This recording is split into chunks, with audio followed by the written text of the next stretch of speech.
50% উড়াই তো খানিছে সরকার পয়সা। কেন কেন কেন বলবেন না কেন? আপনি তো ইঞ্জিনিয়ার আছেন, আপনি বলবেন না।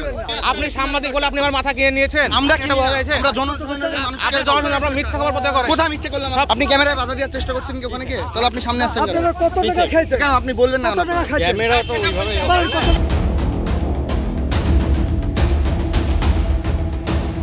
দীর্ঘদিন ধরেই বেহাল দশা রাস্তার, আর সেই খবর করতে গিয়েই ঠিকাদারের মুখোমুখি হয় সিএন। ভুয়ো খবর করে সিএন, পাল্টা অভিযোগ ঠিকাদারের। ছবিটা মুর্শিদাবাদের জলঙ্কি ব্লকের। জানা গেছে সাদি খান দেয়ার থেকে ফকিরাবাদ পর্যন্ত 11 কিলোমিটার রাস্তার কঙ্কালসার দশা। সিএন এর পর্দায় একাধিকবার খবর সম্প্রচারের পর রাস্তা সংস্কারের কাজ শুরু হয়। অভিযোগ ওঠে নিম্নমানের সামগ্রী দিয়ে শুরু হয় রাস্তা সংস্কারের কাজ। খবর পেয়েই রাস্তার গুণগত মান খতিয়ে দেখে ইঞ্জিনিয়াররা। সেই সময় ইঞ্জিনিয়ারকে ঘিরে ধরে বিক্ষোভ দেখাতে থাকেন গ্রামবাসী। সেই সঙ্গে তারা ইঞ্জিনিয়ারের কাছে রাস্তার বেহাল দশার কারণ জানতে চায়। তখন উপায় না দেখে ঘটনাস্থল থেকেই পালিয়ে যায় ইঞ্জিনিয়ার।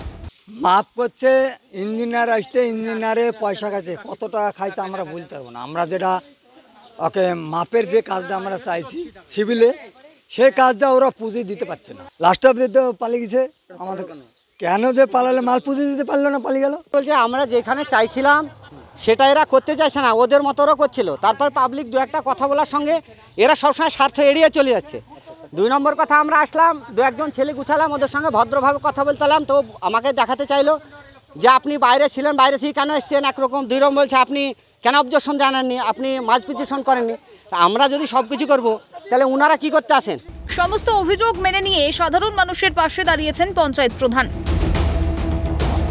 আমি অনেক দিন থেকে খবরটা পাচ্ছি এবং পাবলিক আমাকে বলছে, আমি বিষয়টা দেখেওছি নিজে, এবং কাজ সত্যি কাজ খারাপ হচ্ছে। পাবলিক যে দাবিটা করছে কাজ খারাপ হচ্ছে, এরা সঠিক দাবি করেছে পাবলিকরা, এবং পাবলিকদের উচিত এবং সাদিখাতের অঞ্চলে মানুষকে বলবো রাস্তা বারবার হবে না। সাদিখাতদের থেকে ফকিরাবাদের যে রাস্তাটা আছে আপনারা নিজে দেখে নিন।